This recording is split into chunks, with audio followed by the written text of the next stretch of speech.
చాలామంది యువతలో ఇప్పుడు మనం చూసేది ఏంటంటే హెయిర్ ఫాల్‌కి సంబంధించి. అంటే వర్కింగ్ మెన్ అవ్వచ్చు, లేకపోతే విమెన్ అవ్వచ్చు. సో, చాలామంది ఒక యంగ్ ఏజ్‌లోనే ఈ జుట్టు అనేది కోల్పోవడం జరుగుతుంది. సో, అసలు ఈ జుట్టు కోల్పోవడానికి గల కారణాలేంటి? జనరల్‌గా ఈ హెయిర్ ఫాలు ఎక్కువగా అవ్వటం, ఎర్లీ ఏజ్‌లో వైట్ హెయిర్ రావడం, ఇలాంటి సమస్యలకి గల కారణాలు జనరల్‌గా హీట్ వాటర్‌తో తలస్నానం చేయటం. Hot water. హాట్ వాటర్ వేడికి యాక్చువల్‌గా వాటర్ ఎప్పుడు రూమ్ టెంపరేచర్ ఉన్న వాటర్‌తోనే మనం స్నానం చేయాలి. ఓకే. అలాంటి వాటర్‌తో మనం హెడ్ బాత్ చేస్తేనే ఆ వేడికి హెయిర్ ఫాల్ అనేది అవ్వకుండా జరుగుతది. ఓకే. ఇంకొకటి ఏమంటే ఎక్కువగా చాలామంది బాగా ప్రెషర్ ఎక్కువ స్ట్రెస్ చేసి దాన్ని మసాజ్ చేస్తూ ఉంటారు. దానివల్ల కూడా రూట్స్ స్ప్లిట్ ఎండ్స్ వచ్చేసి అలాగే రూట్స్ కట్ అయిపోవటం ఇలా హెయిర్ ఫాల్ అవుతూ ఉంటుంది. ఇంకొంతమంది బాగా హార్ష్ కెమికల్ ఉన్న హెయిర్ షాంపూస్, హెయిర్ ఆయిల్స్ ఇవి వాడటం. హార్ష్ కెమికల్స్ అంటే బయట దొరికే హెయిర్ ఆయిల్స్, హెయిర్ షాంపూస్ తీసుకుంటే హెయిర్ ఆయిల్స్లో ఆర్టిఫిషియల్ కలర్సు, ఆర్టిఫిషియల్ ఫ్రాగ్రెన్సెస్ ఇలా వాడుతూ ఉంటారు. ఈ వాడటం వల్ల ఏమంటే ఆయిలు జనరల్‌గా మనం కోకోనట్ ఆయిల్ కానివ్వండి, తిల్ ఆయిల్ కానివ్వండి, మస్టర్డ్ ఆయిల్ కానివ్వండి ఇవేవైనా జనరల్‌గా న్యాచురల్ ఆయిల్స్‌తో మనం హెయిర్ మసాజ్ వీక్లీ థ్రైస్ కానీ, ట్వైస్ కానీ కనీసం మనం మసాజ్ చేస్తూ ఉంటే ఆ రూట్స్‌లో బ్లడ్ సర్క్యులేషను బాగా జరుగుతుంది. ఆ బ్లడ్ సర్క్యులేషన్ బాగా జరగటం వల్ల రూట్స్‌కి స్ట్రెంగ్త్ వస్తుంది. సో, ఈ కారణం ఇంకొకటి ఏమంటే మనకి ఎక్కువ ఈ కెమికల్స్ ఉన్న షాంపూస్ ఎక్కువ వాడటం. ఓకే. జనరల్‌గా బయట మార్కెట్‌లో సల్ఫర్ ఎక్కువగా ఉండే షాంపూస్, డాండ్రఫ్ వాడుతున్నారు. కండిషనర్ ఎక్కువగా రావాలని షాంపూస్ వాడుతున్నారు. అవును. వీటి వల్ల ఏమంటే ఈ కెమికల్ ఎక్కువగా ఉన్న షాంపూస్ వాడటం వల్ల కూడా హెయిర్ ఫాల్ ఎక్కువ అవుతుంది. దీంతో పాటు క్లైమేట్ జనరల్‌గా ఈ రైనీ సీజన్. ఈ రైనీ సీజన్‌లో మనం బయటకు వచ్చి ఆ వెట్ హెయిర్‌ని బాగా రఫ్ చేస్తూ మనం గనక దాన్ని చేయటం వల్ల కూడా హెయిర్ ఫాల్ అవుతది. డ్రైయర్సు, హెయిర్ స్ట్రైట్నర్సు ఇవి వాడటం వల్ల కూడా హెయిర్ ఫాల్ అయ్యే అవకాశాలు ఎక్కువగా ఉన్నాయి. ఓకే. అయితే ఇప్పుడు మనం బట్టతల చూస్తున్నాం చాలా మందిలో. ఎర్లీ బాల్డ్ హెడ్ వచ్చేస్తుంది. సో, బట్టతల వచ్చిన తర్వాత అసలు ఫస్ట్ ఏంటంటే ఫేస్‌కి ఒక ఫస్ట్ అండ్ ఫార్మోస్ట్ లుక్ అనేది ఇంపార్టెంట్. అది ఇంటర్వ్యూ అనుకోండి, లేకపోతే పెళ్లి చూపులు అనుకోండి, లేకపోతే అసలు ఎవరైనా మనం ఫేస్ చేయాలంటే ఒక మనలో ఉన్న ఒక పాజిటివ్‌ని ఇచ్చేది ఏంటంటే అది హెయిర్. సో, ఆ బాల్డ్ హెడ్‌ని మనం ఏమైనా నివారించే ప్రయత్నం చేయొచ్చంటారా? ఆయుర్వేదంలో ఏమైనా ఉన్నాయా?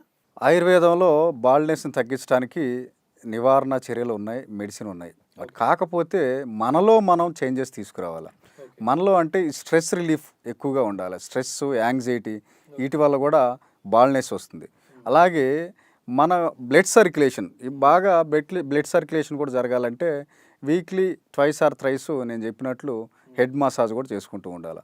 అది కూడా కొంతమంది ఏమంటే హెడ్ మసాజ్ బాగా ఎక్కువగా ప్రెజర్‌తో చేస్తూ ఉంటారు. ఆ ప్రెజర్ చేయటం వల్ల కూడా హెయిర్ ఫాల్ ఎక్కువ అవుతుంటది. ఓకే. ఈ బాల్డ్‌నెస్ రావడానికి కారణాలు ఎక్కువగా వాళ్ళ ఫోర్ ఫాదర్స్‌లో గానియండి, మీ ఫ్యామిలీ హిస్టరీలో ఎవరికన్నా ఉంటే వచ్చే అవకాశాలున్నాయి. అలాగే ఇప్పుడు ఎక్కువగా కెమికల్ ఫుడ్డు ఇదంతా వెస్టర్న్ కల్చర్ అయ్యేటప్పటికి ఫాస్ట్ ఫుడ్డు ఇవన్నీ తీసుకోవటం వల్ల అవసరమైన మినరల్సు, విటమిన్సు మనకు లేకపోవటం వల్ల జనరల్‌గా నేనొక ఫార్ములా చెప్తా. ఎప్పుడైనా ఒక వ్యక్తికి వైట్ హెయిర్ త్వరగా వస్తుందంటే అతనికి విటమిన్ సి డెఫిషియన్సీ ఉన్నట్లు. ఓకే.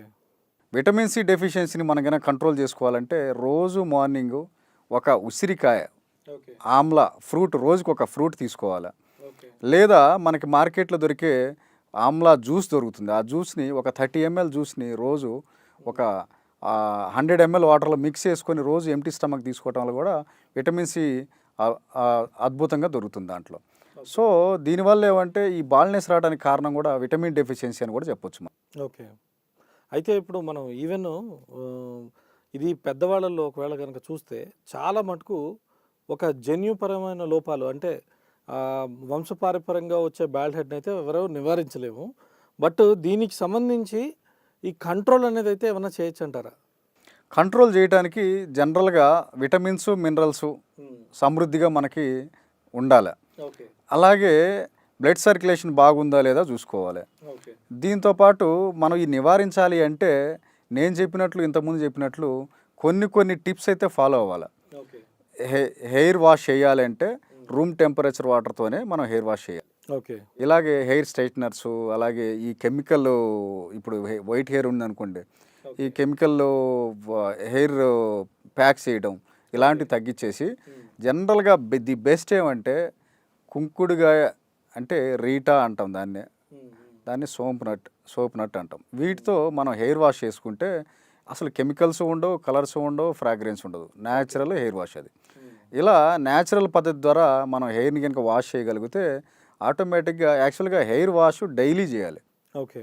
ఎందుకంటే మన మెట్రోపాలి సిటీలో మనం బయటికి వెళ్ళామంటే పొల్యూషన్ ఎక్కువగా ఉంది.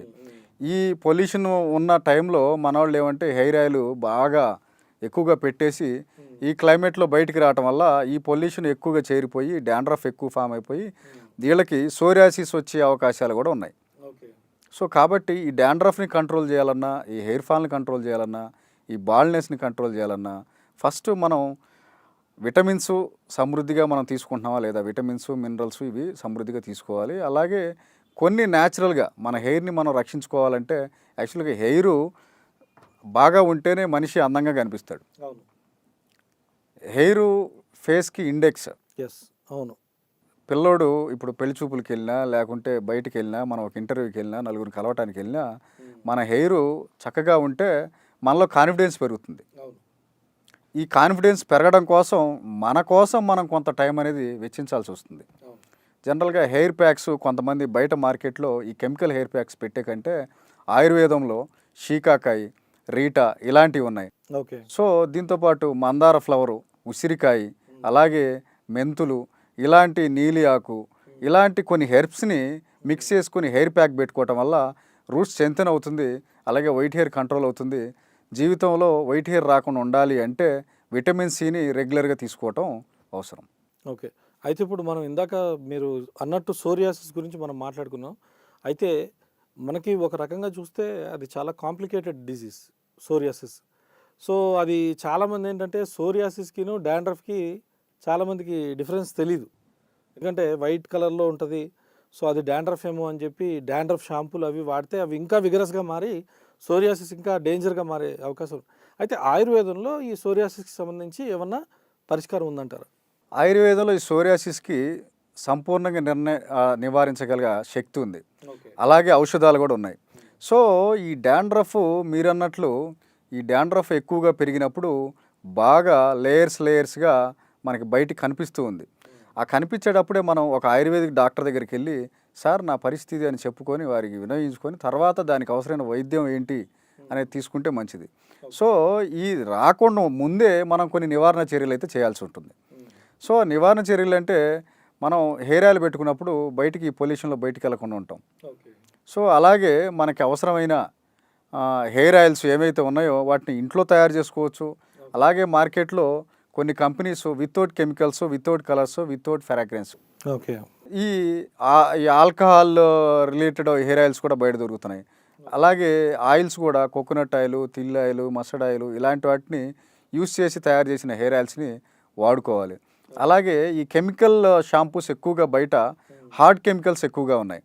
ఈ కెమికల్స్ ఉన్న షాంపూస్ ఏమంటే ఇన్స్టెంట్ మనకి అప్పుడు చక్కగా సిల్కీగా హెయిర్ బాగా చక్కగా కనిపిస్తుంది. కానీ ఓవర్ ద పీరియడ్ కొన్ని సంవత్సరాల తర్వాత ఇది వాడి దీంట్లో సల్ఫర్ వాడతారు న్యాచురల్గా. ఓకే. డాండ్రఫ్ కంట్రోల్ చేయాలంటే ఈ సల్ఫర్, ఈ కెమికల్స్ అన్ని వాడుతూ ఉంటారు. ఈ కెమికల్స్ వాడటం వల్ల ఏమంటే మన హెయిర్ ఫాల్ ఎక్కువగా అవుతుంది. అలాగే వైట్ హెయిర్, చిన్న వయసులోనే వైట్ హెయిర్ వచ్చే అవకాశాలు ఎక్కువగా ఉన్నాయి. దీనివల్ల ఆటోమేటిక్గా డాండ్రఫ్గా ఫామ్ అయిపోయి ఆ డాండ్రఫ్ వచ్చేసి సోరియాసిస్గా మారే అవకాశాలు ఉన్నాయి. ఎప్పుడైతే ఈ డౌట్ వచ్చిందో ఇది సోరియాసిసా డాండ్రఫ్ అనేది డౌట్ కనుక ఉండుంటే ఖచ్చితంగా ఆయుర్వేద వైద్యుని కలిసి దానికి అవసరమైన చికిత్స తీసుకుంటే ఉత్తమం. ఇలాంటి ఇంట్రెస్టింగ్ వీడియోస్ కోసం తప్పకుండా మా ఛానల్ని సబ్స్క్రైబ్ చేయండి.